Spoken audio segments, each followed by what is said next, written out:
All right, I'm back. My cell phone is turned off, so we won't have that problem again.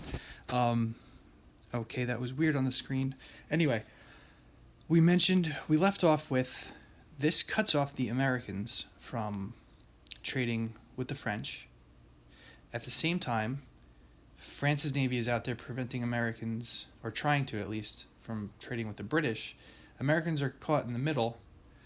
If you remember what year this is, does anyone have any idea what war is about to start? If you said the War of 1812, you would be correct. This was a big reason why the United States declared war on Britain. Their blockading of pretty much all of Europe. There were many other factors too, including stuff happening, between Canada and the American border and other things. But in Europe too, Napoleon sort of instigated the War of 1812. At this point in American history, like some people wanted to support the British, some wanted to support the French. The presidents had been staying out of it, but eventually the country got sucked into its first major war since becoming a country. Okay, so the Peninsular War. Now, think of Europe, think of a map. There's two major peninsulas. Which peninsula do you think this took place on? And if you saw that, how far ahead I went by accident in the last video, you might know the answer, but what peninsula are we talking about? Or what countries? Correct answer. It's got to do with Spain and Portugal, because this right here is referred to as the Iberian Peninsula.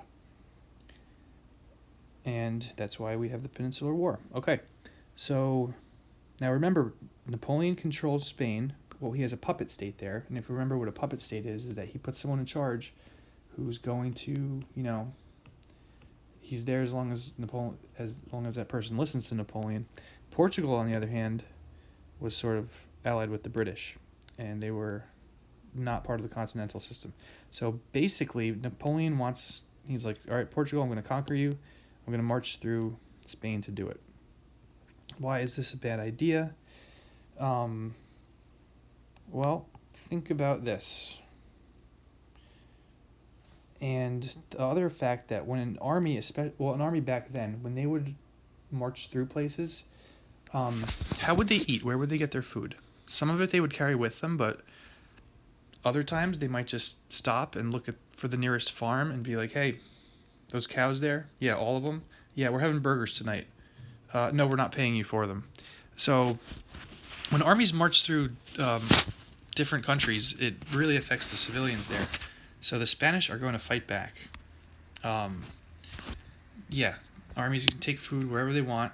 Spain started to think of themselves as, very proud of being Spanish.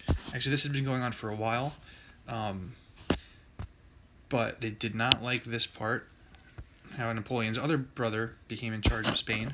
And remember what happened in the Reign of Terror, even before that, right at the start of the French Revolution, how anti-Catholic it was, how they were killing the priests and the nuns, how they were tearing down churches.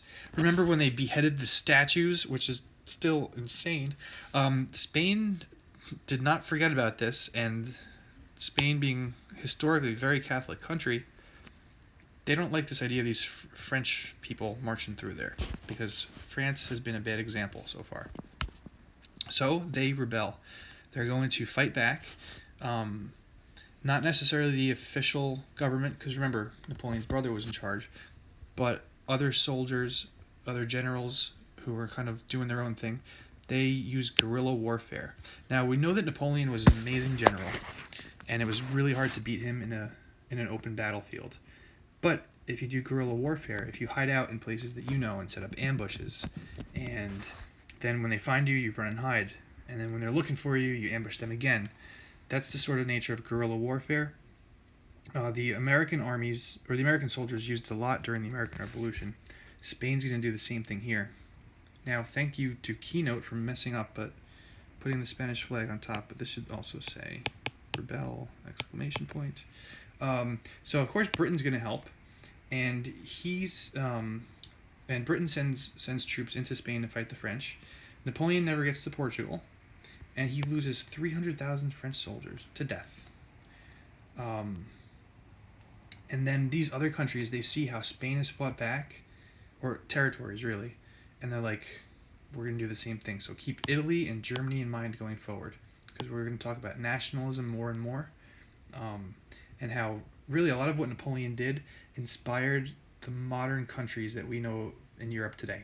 Because if we remember, these two areas, Italy and Germany, for this entire class, whenever we've gone to Europe, they've been divided into little kingdoms here and there. But it's going to be the example of Spain fighting back against Napoleon, and some of the other countries not wanting to be ruled by, Napoleon, that they formed their own countries. Just a cool picture. Okay. Nice hat. Looks pretty good.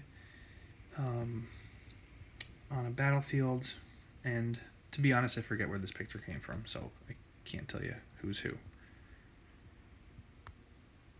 Okay, we're going to stop there. No, stop it. Okay. All right, class, so I hope we learned something today, and I will see you next time. Ciao.